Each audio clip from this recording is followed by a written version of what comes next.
If you've been struggling to book meetings with whale accounts, the mid market enterprise and enterprise prospects that could actually move the needle on your aggressive pipeline targets and revenue targets, especially if you're selling in a crowded market where you're behind the competition, then this video is for you because we're going to deep dive on 5 prospecting principles that I developed during my time at Google Cloud that are particularly impactful for written email communication and LinkedIn communication that can cut through the noise and get meetings with the busiest executives at greenfield accounts embedded with the competition. These principles helped me become the #1 pipeline generator at Google Cloud in the Western region, selling into the competition's backyard, Seattle, against competitors Amazon Web Services, AWS, and Microsoft Azure that had much larger market share. And it was these principles and the pipeline and revenue that followed that I hung my hat on to get promoted to field sales at 26,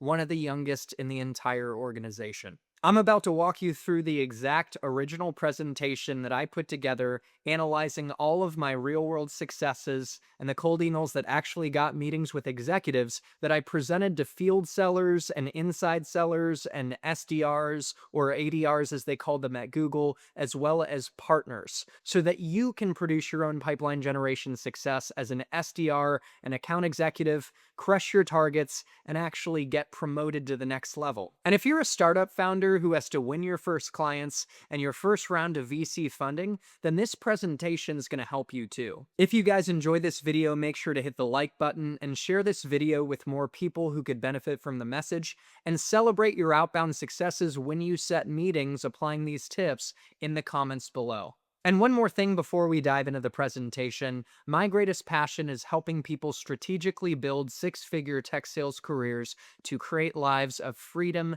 and impact. And my program, Tech Sales Accelerator, is designed to help you at any stage of your tech sales journey through self-paced video content and one-on-one coaching with me to either break into tech sales for the first time as an SDR at a top company, get promoted from an SDR to AE, crush it as a first-time account executive to maximize your on-target earnings, pivot to a better company to increase your on-target earnings by $10,000 to $100,000, and finally, move down the path of exiting tech sales eventually to launch into entrepreneurship or do whatever you want and live on your own terms. If you're looking for a mentor to help accelerate your tech sales success, then feel welcome to book time with me at my Calendly link, linked in the description of this video. I'd love to connect with you, learn about your personal vision and where you're at in your tech sales journey, and frame how Tech Sales Accelerator can support you in achieving your specific goals. All right, guys, let's dig into this presentation so you can set more meetings with the whale prospects that can change your quarter, year, and career. So the name of this presentation was Breaking into Greenfields Like a Boss. Greenfields are accounts embedded in the competition. In this case, when I was at Google Cloud, with competitors like AWS and Microsoft Azure that had much greater market share. And of course, I start out the presentation with a meme. Sales prospects said to call back in 6 months. I guess you could say things are getting pretty serious. Sales can be a tough and stressful job, especially trying to break into top accounts, so you gotta have some fun and have a sense of humor along the way. Now here's a quick executive summary of the presentation. The intended audience is FSRs, that stands for Field Sales Reps. Field sales reps were the highest level sellers at Google Cloud, and typically for any tech sales organization, who are road warriors. They're out traveling, meeting customers face to face, having dinners and lunches, going to events, and closing the large deals. They're the ones responsible to hit the big numbers and deliver revenue for the territory. And they also set strategy for inside sales reps and ADRs. ADRs were account development reps, or Google Cloud's equivalent of SDRs, sales development reps. Pretty much the same thing. These ADRs were reaching out to prospects to book meetings and generate pipeline, and they aligned again to the field sales reps. The purpose of this deck is to provide a highly effective and repeatable framework for crafting email communications that get executive meetings fast, even in the most competitive scenarios. This ultimately will help generate strategic pipeline and new logos, which were really critical to the Google Cloud business, especially in the Western region at that time, but is critical to any business that's trying to grow. Notice that I mentioned a repeatable framework. You should be able to apply these principles, rinse and repeat, to all of your outbound communication, particularly for the high potential prospects you're trying to break into. Now, everything I'm about to present is backed by psychology and battle tested in Seattle, which, as I mentioned, was our competitor's backyard. If these prospecting principles could work selling into Seattle, in a territory where my predecessors in the territory actually didn't even come close to their numbers, then that meant that these principles could work in even the most competitive sales scenarios in the most competitive territories and regions. These principles didn't just book meetings, but they produced real revenue results and big time results after only 1 year as a noogler, and that's the goofy term for a new Googler. That's when you get the spinny cap, which I did have previously. You can hit it and it twirls, but one day I woke up after a night out partying and I slept in, and my puppy Bella had chewed off the top of the spinny cap and broke my heart. So rip to my Google Noogler spinny cap.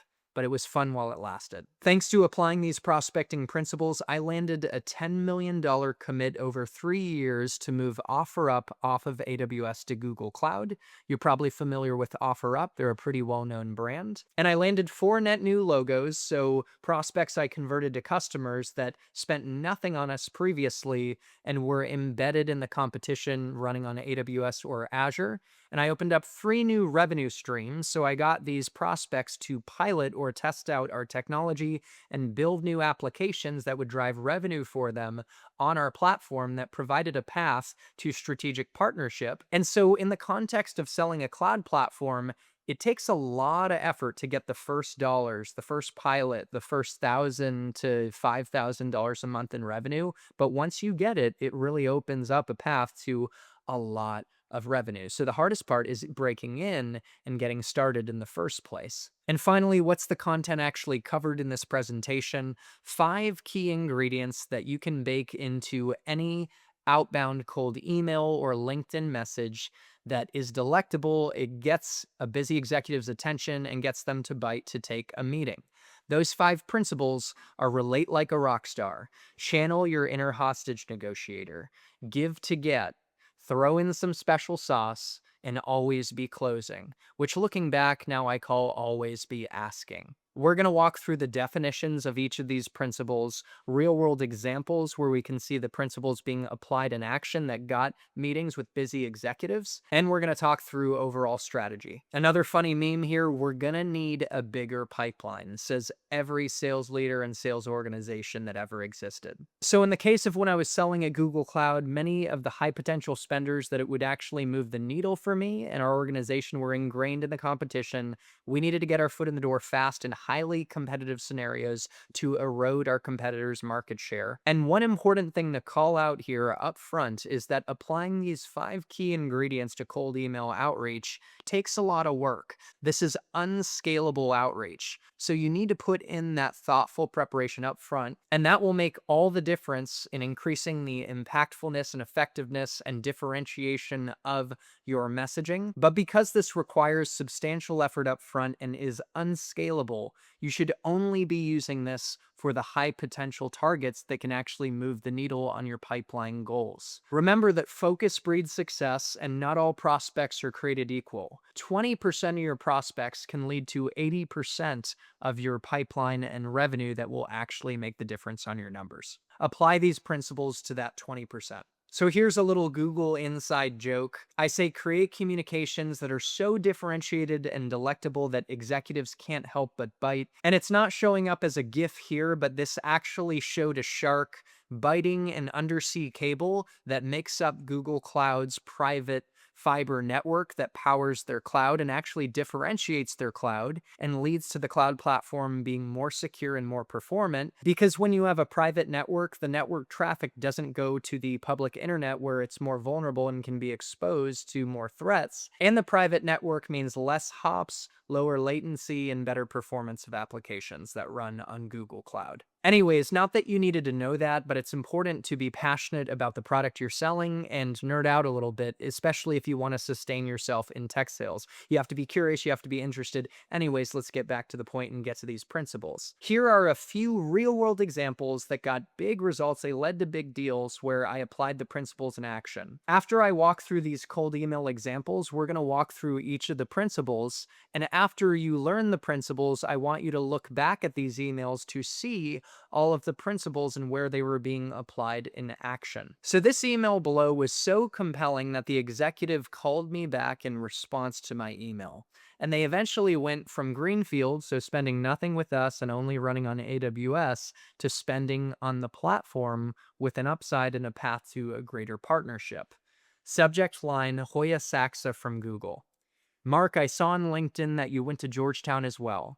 Google is grateful to have you as a marketing analytics platform partner, and from a cloud perspective, we want to earn the opportunity to help differentiate your offerings in the market. After reading about your investments in the Mind Innovation Lab as well as 10K risk factors that we address in a differentiated way, I thought it would make sense to invite you to our Cloud Next 19 conference coming up April 9th through the 11th. Customers find the conference to be a valuable opportunity to connect with cloud leadership, top technical minds, and network with other organizations that are leveraging cloud to drive business opportunity. Do you have 30 minutes for a brief virtual introduction to discuss your business and whether it makes sense to get you tickets to Next 19? Now, after we walk through these 5 principles, I want you to look back at this specific email and think to yourself, where is Chris relating like a rock star? Where is he channeling his inner hostage negotiator? Where is he giving to get? Is he throwing in some special sauce? And where's the principle always be closing or always be asking at work?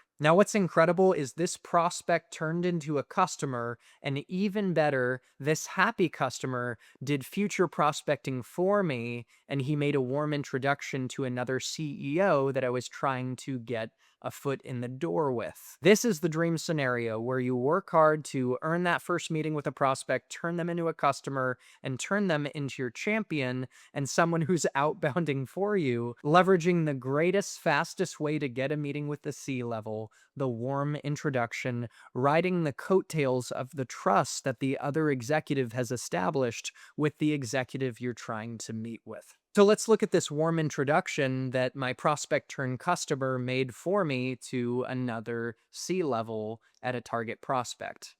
Subject line, just learned about brand Verity and a mutual introduction. Adam, it's been too long and I didn't know you have moved on from Moz, so first I'd like to invite you to lunch to catch up now that both of us are in new roles at new companies. Are you working downtown still? That's just small talk and catching up between them. It makes it warm, and I get to ride the coattails of that warmth and that connection. Second, I want to reintroduce you to Chris from the Google Cloud team. Marchex has been primarily an AWS shop, but we acquired 2 companies last year and now have platforms that run on AWS and GCP.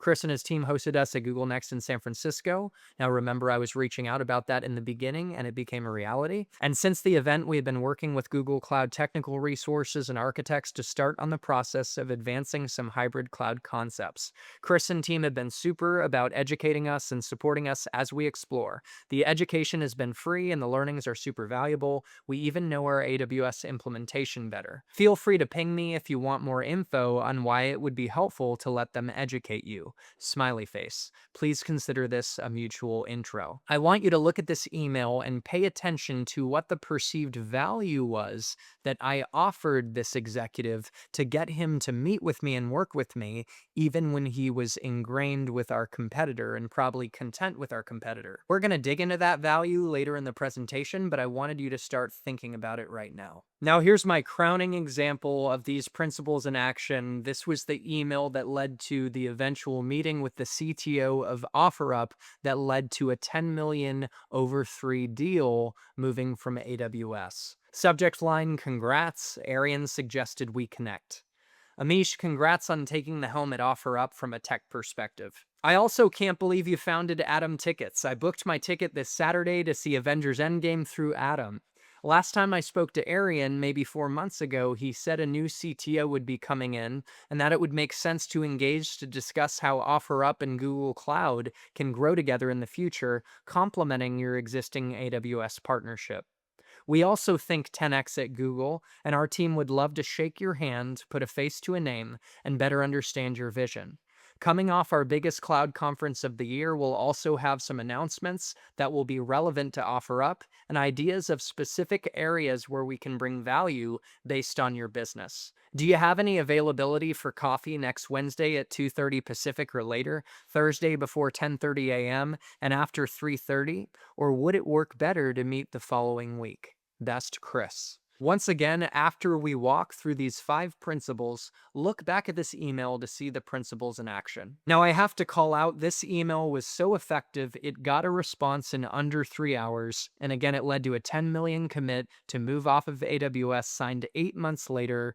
And Amish and OfferUp even agreed to be a public reference.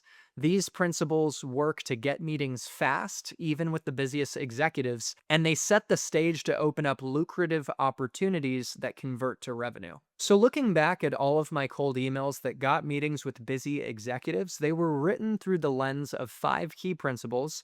And let's apply these principles to increase prospecting effectiveness and do more with less so we don't end up like this guy. I love this meme. He says, "Who says sales is stressful? I'm 27 and I feel just fine." Look at him. He doesn't look fine. Don't let that be you, all stressed out about hitting your number. Use these principles to get meetings with the needle movers that will help you hit your number with less volume. So here's the recipe for success, the 5 key ingredients. Let's get into it. So you're going to be like this meme here where commission checks are getting so big, I had to hire an accountant. I hope that's you. So again, relate like a rock star, channel your inner hostage negotiator, give to get, throw in some special sauce, and always be closing. Let's start with relate like a rock star. Ingredient 1 is all about making cold emails warm. It's about collecting evidence from LinkedIn and Google, including relevant articles or videos that highlight 1, personal ties between yourself and the prospect, and 2, organizational ties between their business and Google's or whatever your company is that you're at. I will admit, when it comes to finding organizational ties, it typically helps when you're at a bigger tech company, but you can find ties between common values and things like that.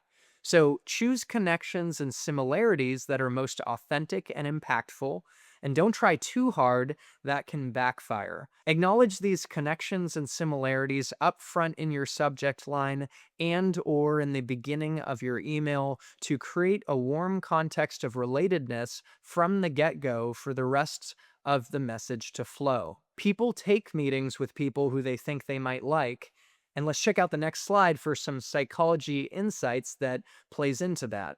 According to Psychology Today, in studies where people just read about a stranger and don't actually meet them, finding out they have a lot in common with the stranger greatly boosts liking because they have nothing else upon which to base their impression. In other words, calling out similarities in a cold email can have a substantial impact on cold prospects' willingness to meet with you, and more of an impact than if you spoke with them in person. So let's look at some real-world examples of relating like a rock star. Subject line: Google partnership. I'm reaching out to Dave, the CEO of a SaaS company. And I say, "Dave, I've been reading about Brand Verity's culture, values, and mission, and it seems our organizations share a lot in common. I noticed one of your key verticals is retail, where Google Cloud is very strong." So you've got missional synergies as well as synergies selling into a specific vertical, which is retail. A lot of retail organizations have moved from Amazon to Google because we better handle auto-scaling spikes on Black Friday and because they are in direct competition with Amazon. I'm not sure if you've considered strategic partnerships with Google Cloud, but do you have 30 minutes to discuss where your business is heading, our story working with SaaS companies, and how we can support each other's growth? Now, I related like a rock star in this first email, but I didn't get the meeting. So in my follow-up email, which did get the meeting,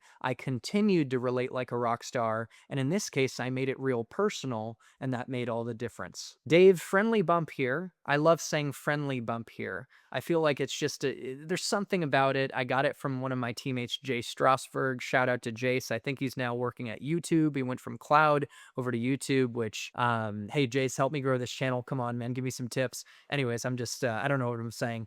But saw you went to MIT. I lived in Davis Square, Somerville for 3 years. I was talking with my team, and I'd like to personally invite you to join me in San Francisco, April 9th through the 11th, 2019, for Google Cloud Next 19. You'll have the opportunity to meet with and learn from Google Cloud leaders, including our new CEO, Thomas Kurian, experts behind Google Cloud, yada, yada, yada. The point here is I related like a rock star on a more personal level when I saw his specific university he went to and said that I lived in Davis Square, which is the area that he must have been going to school in, that he became very intimate and familiar with. And that created a regional, localized, familiar context that is very personal. And what a response from the CEO. He said, "Hi, Chris. You have done an incredible job reaching out and distinguishing yourself in my inbox, and I wanted you to know that. In fact, I think this is the only cold email that I've responded to in a long time." And he gave me the smiley face. He goes on to say, "We're so deeply integrated with a wide range of AWS service that it's simply impractical for us to consider a move. We have been testing some of the Google Image APIs, and I expect we'll likely integrate some of those into a production system in the near future. Anyways, I wish I had something more encouraging to share, but overall, great work." And I got a second smiley face. That's all I'm trying to do, right? That's all I want is the smiley. Anyways, he says, "Best Dave." Even though he didn't immediately agree to a meeting, the fact that he called out it was the first email he responded to in a long time, that says a lot. And it says a lot that he responded even though he is so deeply ingrained in the competition. And secondly, that he responded with a bunch of context. What that tells me is my thoughtful approach earned so much trust that he was willing to share a bunch of information on his current state and even a potential opportunity, my foot in the door with the APIs, which you better believe I used as a hook to say, "Hey, we're not asking you to move everything today, but we want to support you on the Google technology that you're actually trying out to augment what you're doing with AWS." So what really blew my mind at Google Cloud, and I believe this, is that in some cases, customers will take a meeting with you solely because they think they'll enjoy their time with you based on similarities you call out or based on the type of thoughtful person you show yourself to be. When you're prospecting, all you need is to create enough of an opening to get some time to have a conversation, to explore the broader possibilities. And then when you have that meeting, you get the undivided attention and opportunity to wow them, either virtually or in person. Now, if you're going to cut through the noise and relate like a rock star, you have to gather your ammunition. How do you do that? One, you collect evidence of personal ties on LinkedIn and maybe on Twitter or other sources on Google, but mostly LinkedIn. And you find opportunities to reference their peers at the company who you've spoken to previously. So technically, that might be you reach out over LinkedIn and message someone, or you make a cold call and you catch an end user or another influencer at the company on the horn and you learn something from them and they refer you to that person. That is a powerful move when you say X person referred me to you. You reference common connections on LinkedIn. You could reference a common alma mater or university, like I did when I said Hoya Saxa from Google. You can reference a common past company, a common city, a common personal interest or hobby, common values. In a lot of cases, all found on LinkedIn, a charity that you're both involved in. You can also look to see, did the individual work at a past company who is a GCP customer? That means they had experience with GCP, and whatever your company is, you can do the same. You look that up, and if so, you can call it out in the email, and that makes it really warm. Now, secondly, you want to collect evidence of organizational ties. And you can do that by referencing common mission values, similar global ambitions, things that you can find on a company website or press releases. You want to reference joint partnerships outside of Google. In the case of Google, it's a big company, so we had other business units like Google Ads, Android, YouTube, and things like that. So if I found that there was a synergy between my prospect and Google more broadly, maybe they were a Google Ads customer, Maps, marketing partner, or there's an industry specific partnership, which I could only find out by Googling or using internal Google systems to find that information. You can call that out. What I did was I Googled XYZ customer in Google, and you might be surprised, especially if you're in big tech, at the synergies you find. And we're going to see a real world example of calling out these synergies in the next slide. And we're going to see a real world example of calling out these synergies in the next slide. You can also look to see if one of their big customers advertised on their website is one of our big customers. In the case of when I was selling at GCP, I'd look on GCP's website and see if there were some synergies there. If you have a mutual customer, man, that's a powerful synergy, and it's gotten me a lot of meetings. And now, typically, this is unique to working in big tech, where you work at a big company with a lot of revenue, a lot of money. But I looked up to see, is Google a customer of my prospect? And sometimes that was the case. Google was a customer of my prospect, and what a powerful lever to pull. That prospect is going to want to be in contact with their customer and keep them happy, and they could keep me happy by buying some Google Cloud. Anyways, it actually is a great synergy. Let's look at an example of relating like a rock star. And in this case, you can see I got a meeting with the CMO, and I leveraged strategic organizational synergies and related like a rock star at that organizational level. My subject line was please advise Google Cloud partnership. Quick note, the subject line please advise is a powerful one because it can seem like an internally forwarded communication, which makes the prospect more likely to open the email. So please advise Google Cloud partnership. Scott, Google is grateful for our partnership around RCS. First off, I Googled ZipWhip, the prospect, and Google, and this came up. I didn't even know what RCS, Rich Communication Services, even meant at the time. I didn't know what it stood for, but I still referenced it, and it paid off. I'm responsible for the relationship between Google Cloud and ZipWhip, and I noticed that at SendGrid, you were a part of the Google Cloud Platform Partner Program. So I found this by looking at the CMO's past companies on LinkedIn, and then I Googled SendGrid and Google Cloud, and what do you know? His former company was a GCP partner, and he was a key person involved in that partnership. So he's already partnered with Google Cloud in the past at his previous company, and that means he's much more likely to partner with Google Cloud again and be open to talking with us. That nugget I uncovered was gold. And this was the perfect 1-2 punch to then round out saying, do you have 30 minutes to discuss strategic partnership opportunities between ZipWhip and Google Cloud? And he got back pretty quick saying, thanks for reaching out, happy to connect. I'll ask Kelly from business development to join, and he included his admin to help us find time. Notice when you look at the timestamps, I got a response within 2 hours. These principles work to get meetings, even with the busiest executives, real fast. Now, quick aside, I had to throw this in there. I talked a bit in the presentation about LinkedIn strategy.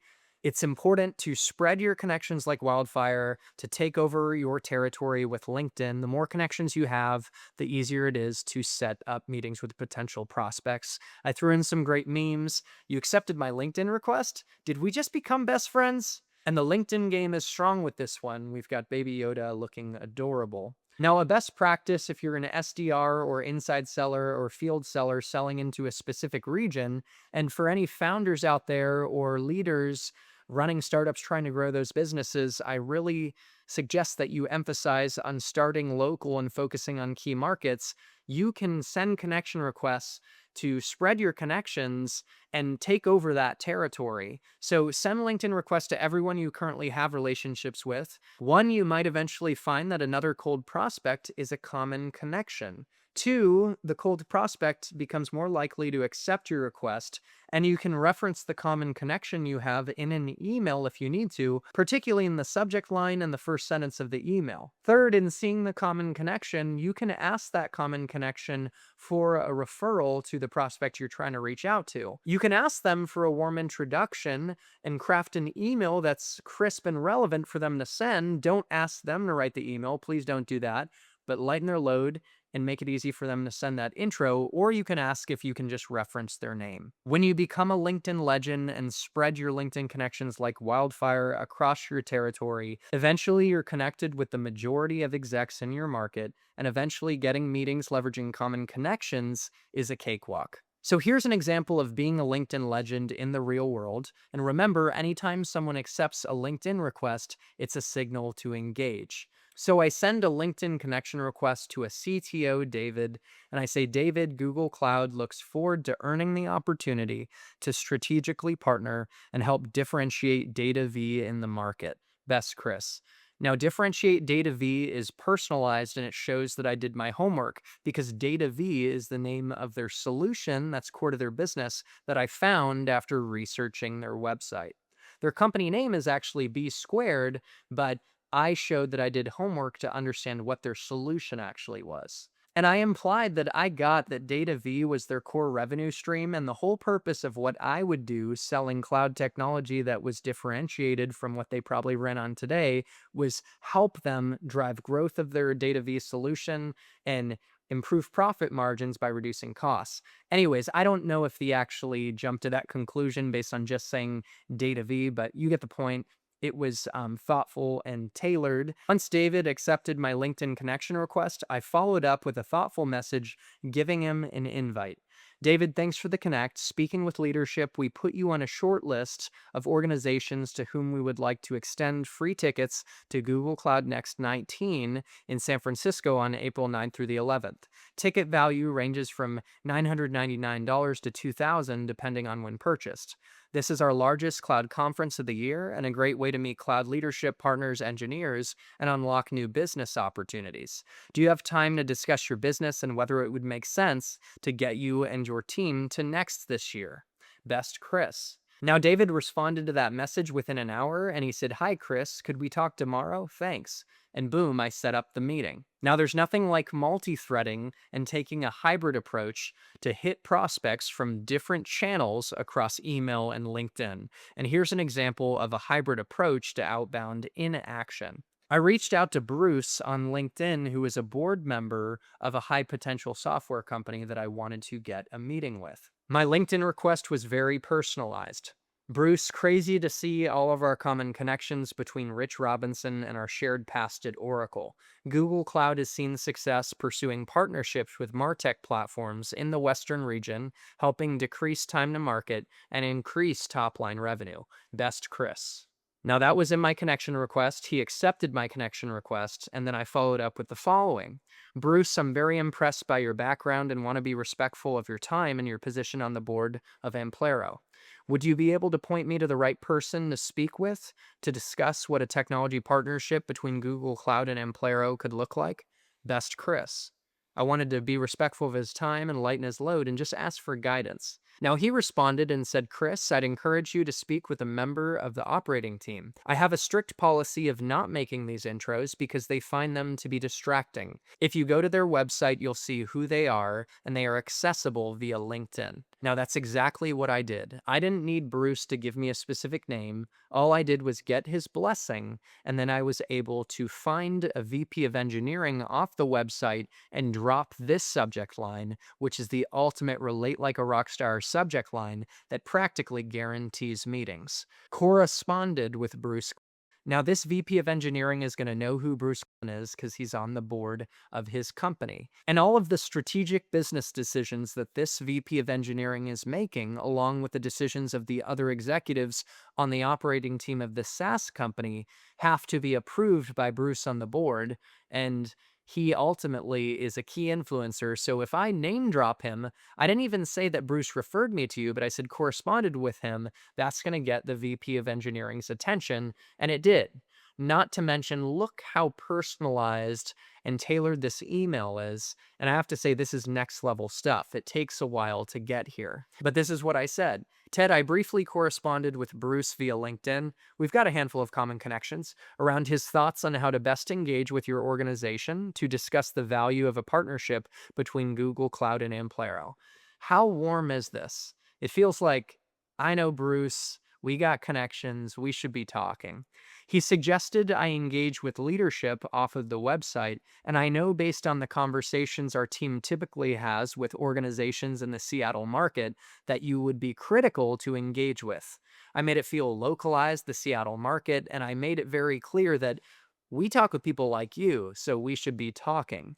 Small world, I saw you built the engineering team at Marchex. I just got off the phone with their SVP of analytics and head of marketing an hour ago, and we have been working closely with their VP of engineering around modernizing with multi-cloud hybrid patterns and building out a next generation platform. Does this sound familiar? It's the other executive that I sent such a good email to that he called me back that I turned into a happy customer that warm introduced me to another executive. In local markets like Seattle, Austin, whatever you're selling into, if you can start to make those warm inroads, your connections spread like wildfire, and then you can start to name drop different companies and executives, and they all tend to know each other. And then that's where you want to be. It gets real easy to get in the door. That being said, we have seen success partnering with a handful of MarTech companies in the West, and at the same time, I noticed GCP and Amplero already have some shared customers like Sprint, and that there could be potential to win more customers together in retail and media, where we have seen a lot of demand for GCP. I mean, talk about relating like a rock star again, mutual customers with a big name like Sprint and also targeting a similar market in retail and media. Hey, Amplero, we can win together in the market. We're on the same team. We're already on the same team. Let's get together and let's talk about cloud. That's the vibe. That's what I'm communicating here. It's very powerful. Do you have time in the next week or so to discuss at both a business and technical level, sounding kind of smart here and thoughtful, where your organization is coming from, where you're heading, and identify the opportunities for us to grow together moving forward? And boom, meeting secured within 11 minutes with the VP of engineering. Ted said, sure, glad to have a conversation at this level. You can read the rest, but it also says a lot that he shared so much information with me that he didn't have to.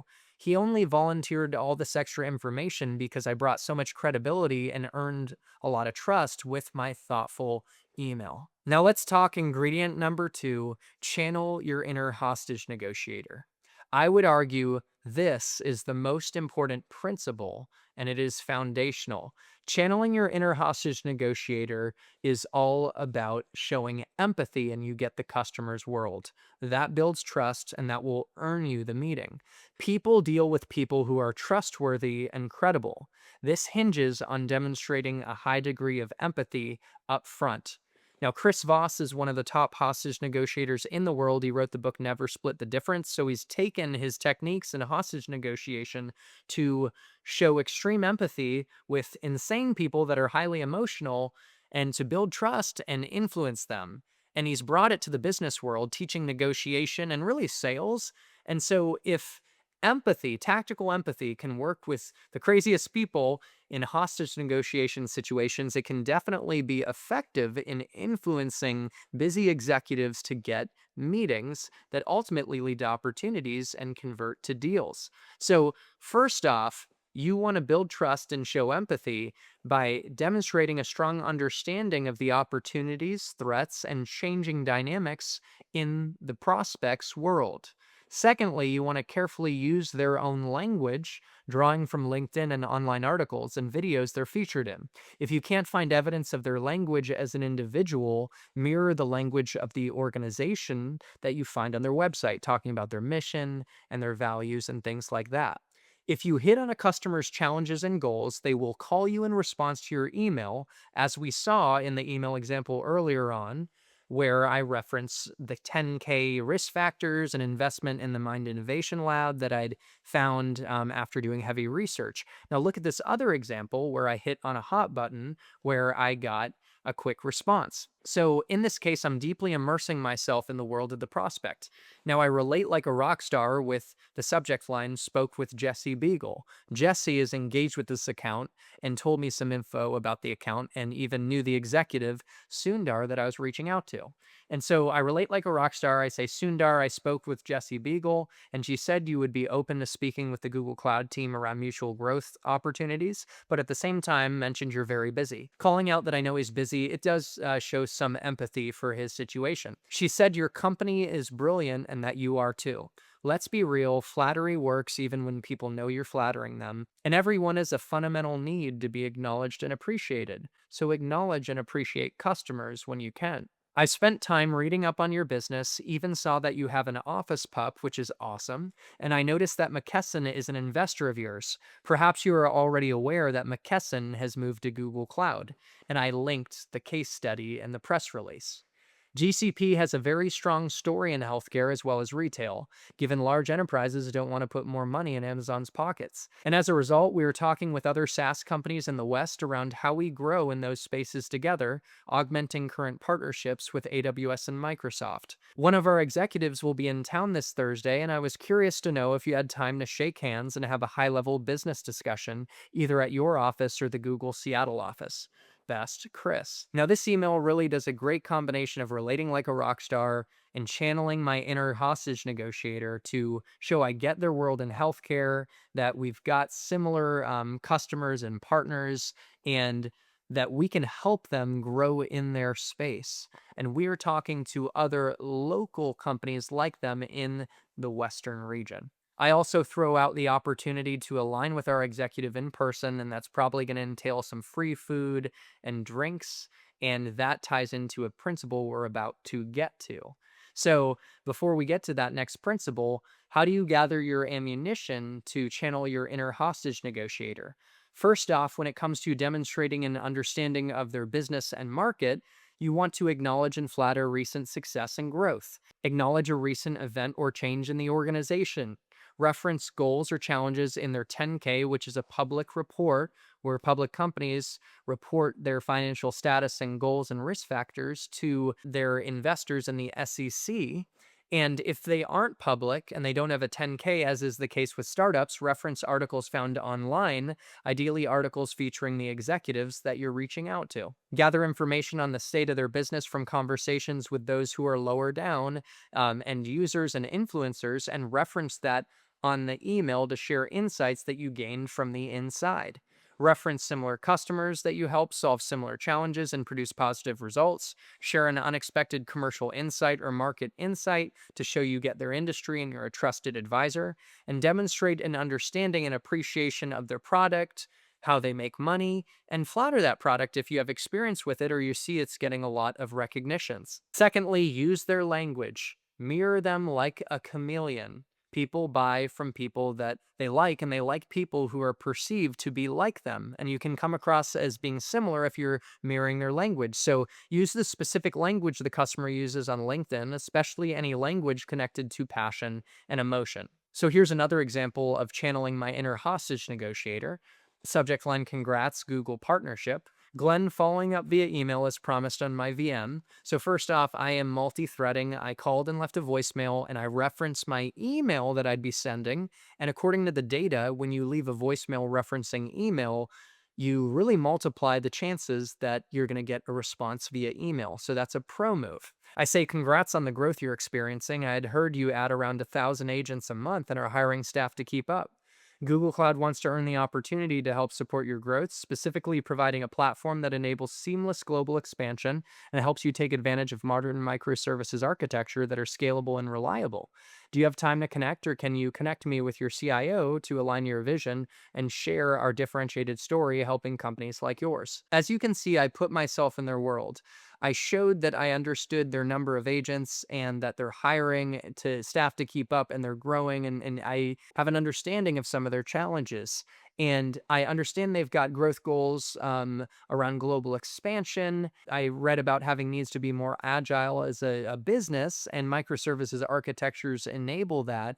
And so I had an understanding of what they were dealing with, and my messaging was aligned to it. Now, clearly, he forwarded the email to John, the CIO, who reached out about 4 hours later. And boom, I ended up setting the meeting and having a great conversation that led to an opportunity. Now, let's move on to ingredient number 3: give to get. Reciprocity is a powerful thing. When you're generous and you give to others, they want to give back to you in return. Giving to get is about offering value and getting a meeting in return. We always exchange in a value for time trade. The prospect thinks, what value will I get when I give my time to this salesperson? You want to be very clear with the prospect on the value they're going to get. Even if they don't move forward and progress the opportunity, you want them to still come away with value and feel like the meeting and the time was useful. So giving to get is about offering value and getting a meeting in return.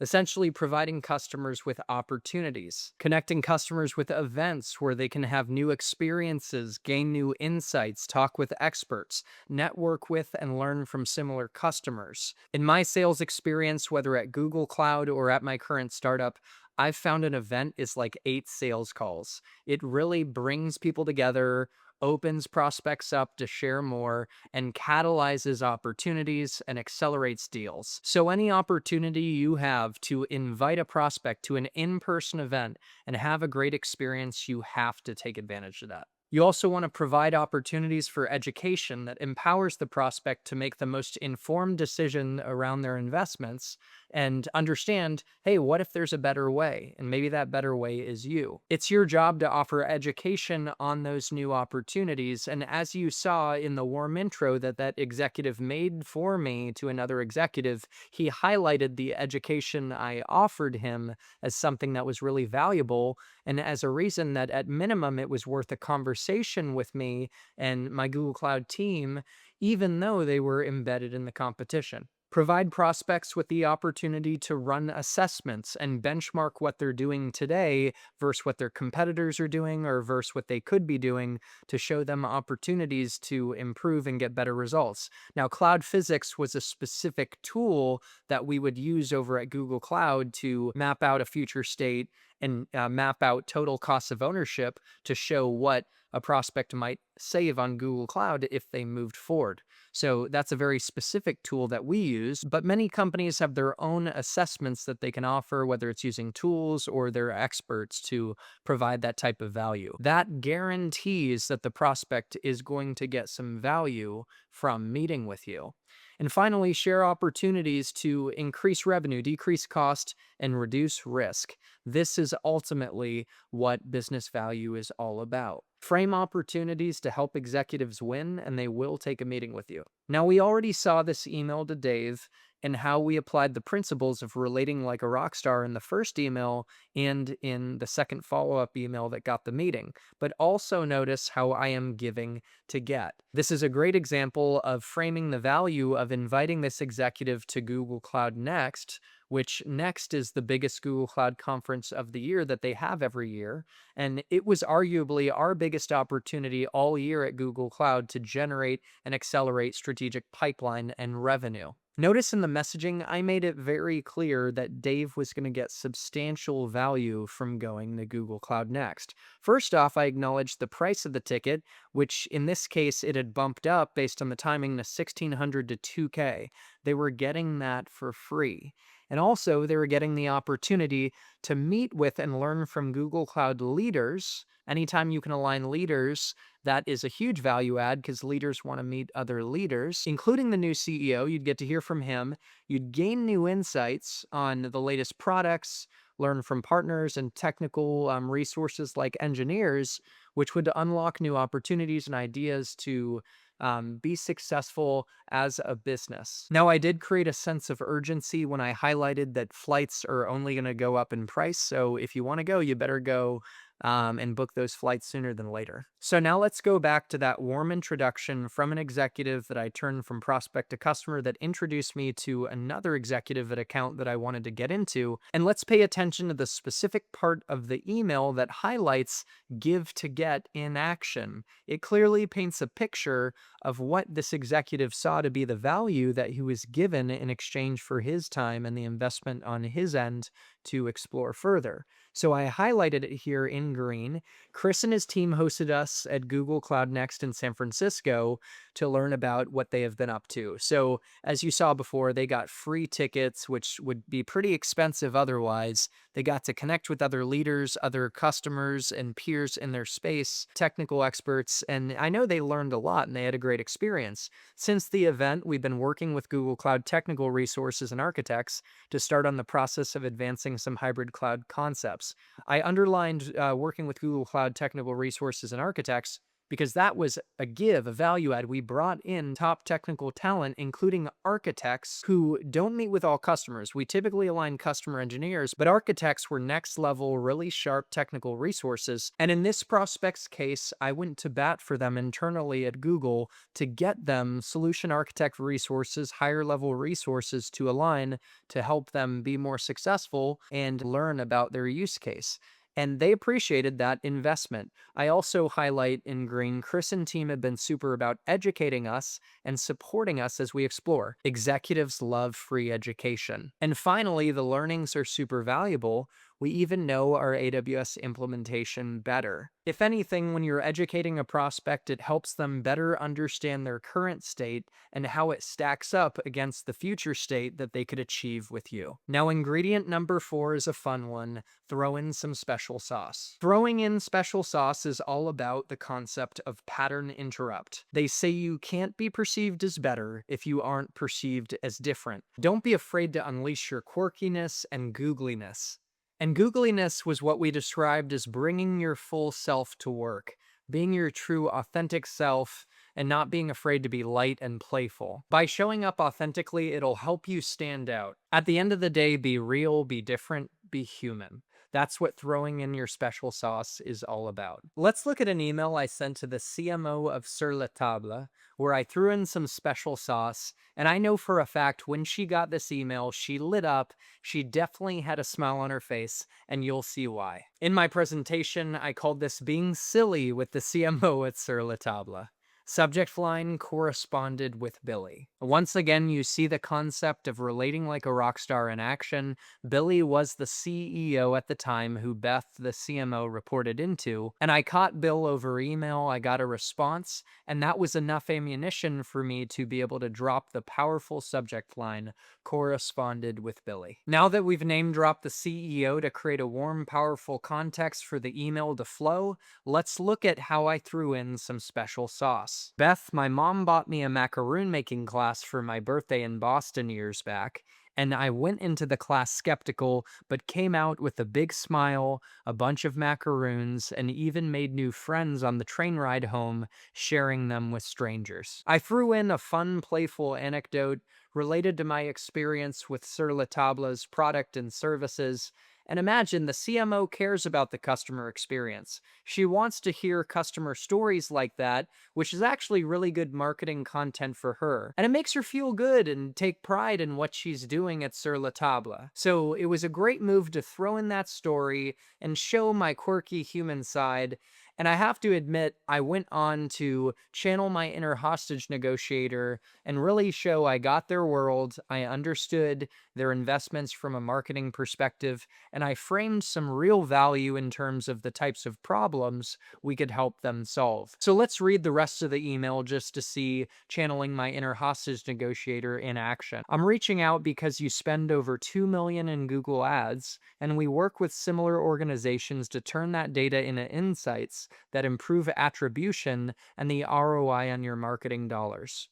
So I call out that I know that they spend 2 million on Google Ads. I understand their investments because I researched in our internal systems and figured that out, and they're going to want to know how to maximize that substantial amount of money that they're investing. And I share that we help solve relevant challenges around attribution and improving the ROI of marketing dollars. And terms like attribution are very specific to the marketing department and their space, and it shows I can speak their language and that I get their world. Speaking their specific language really earns trust and gets them thinking, man, Chris actually gets my world. I think he can bring value in a meeting. We help marketing departments answer questions they could never answer before, like what percentage of Google Ads spend leads to in-store conversion. Again, getting very specific on the relevant problems that we help address for marketing departments like them. Do you have time to discuss the key attributions you're trying to make and the questions you could be answering about your customers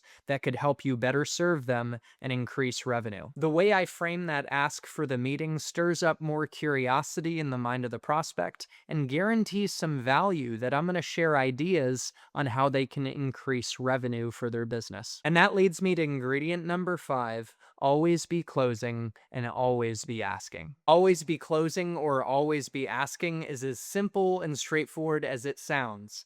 You gotta ask for the meeting.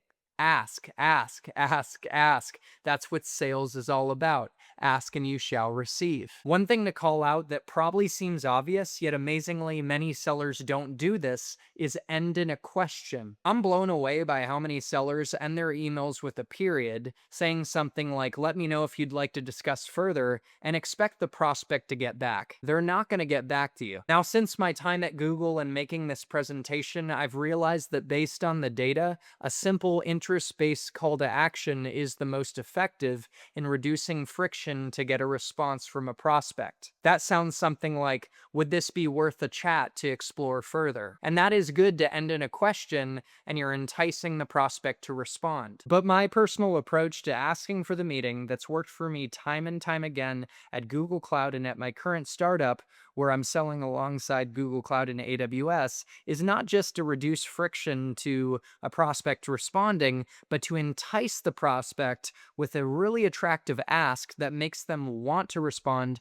and want to book time and take the meeting. I make the ask for the meeting as attractive as possible by positioning the request as an opportunity in the prospect's world and using language that sounds appealing. Some words that have worked for me that make the ask sound real nice is understand your vision, offer relevant insights around our differentiation. Take that a step further and say offer relevant insights around our differentiation that will impact your key business initiatives or that will help you grow as a business. You're connecting the differentiation and why it matters to them, framing it as an opportunity to understand how the differentiation will actually positively impact their business. Explore partnership opportunities. Every prospect doesn't just want a transactional vendor, they want a true long-term partner. You can embed that intention and show that's your intention in your ask.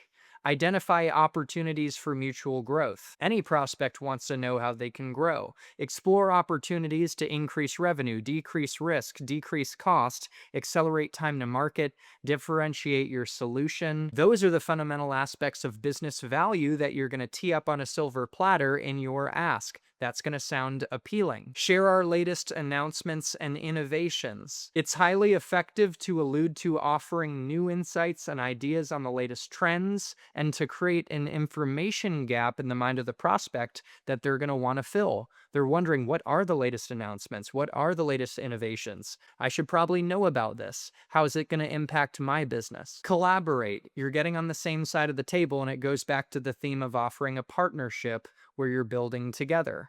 Augment and complement your existing investments. This was really important for me at Google Cloud to make it clear that I got that we weren't going to ask them to change overnight and move completely away from their incumbent current partner to us. I can help you understand how we can complement your existing partners, how we can build on top of what they're doing to maximize and amplify your results. You get the point. These are all examples of appealing language that you can use in your ask and how you can frame an ask as an opportunity in the prospect's world that entices them to want to learn more and want to take the meeting because they see the value. So here are two examples of always be closing and always be asking in action. In the email to Glenn, I end with an ask that looks like this. Do you have time to connect, or can you connect me with your new CIO to align to your vision and share our differentiated story helping companies like yours? When I specifically say our differentiated story helping companies like yours,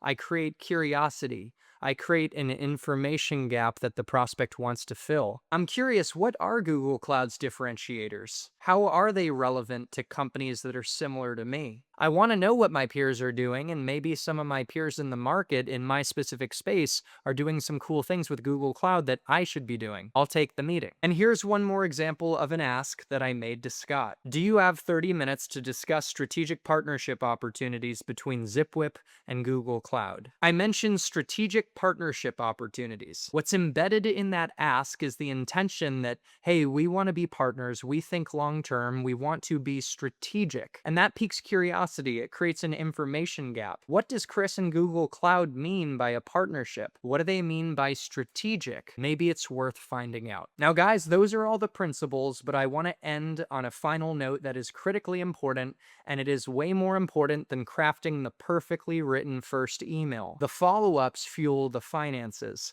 and being gritty and persistent is what will win you the deals that change your quarter, year, and career. You might write the perfect first email applying all these principles and still not get a response.